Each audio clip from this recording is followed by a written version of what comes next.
May alaala ako ng pasakit nito. Baka sinamahan mo siya. Kasi, ang ginagawa niya, kunwari, chine-check niya. Siya kasi yung pinagmula ng gulo.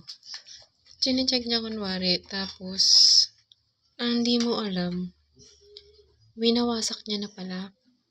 Diba, kunwari, mag-check siya or may probe siya, ganyan. Halimbawa, na pumunta siya dito, namataan mo siya na pumunta, sasabihin niya na pinagkaso ka. Pero, ano siya, nagtatrespassing ng tulog ka at saka ginagawa yun ng tulog ka. So, hindi yung totoo. Huwag ka maniwala dun na pinagkaso ka tas hindi ka pinapagawa ng kung ano-ano or hindi ka pinapagawa or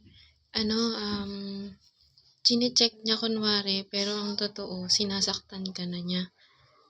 May kwento kasi na sinasabi niya na sinusunod niya kasi yung mga naririnig niya. Sabi niya, losyangin daw to.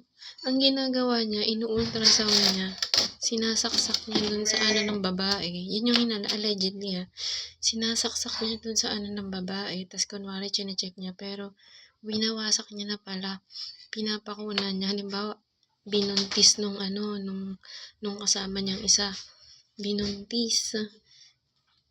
Ipinahalay. Tapos siya, kapag na-check na nila na buntis, ang gagawin niya naman, ilalaglag niya. Tapos, gamit yung probe na yun. Kasi, lolosyangin nga nila tatagalan niya, lalakasan niya yung frequency para duguin. Yun yung naaalala ko na ginagawa nila dyan. Hindi ko alam kung siya din yung gumawa sa akin. Kaya, maganda siguro kung i-check ko siya.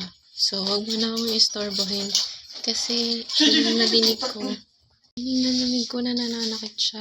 Ewan ko kung kung recording ba yun o ano ba yun. Sabi niya, may kasama, baka sumama yung kakilala ko doon o yung kapatid ko doon o yung kamag-anak ko doon. Nilalansi niya kasi hinahak niya ako. Tapos ginagawa niya ako ng kung ano. Meron pa yung mga parcel ko din, hinihinala ko na minomonitor niya. Binubuksan niya muna doon, inaabangan niya. Tapos, pinapalitan niya ng pangit o kaya mag-order din siya tapos pinapalitan niya ng pangit, sinasabotahe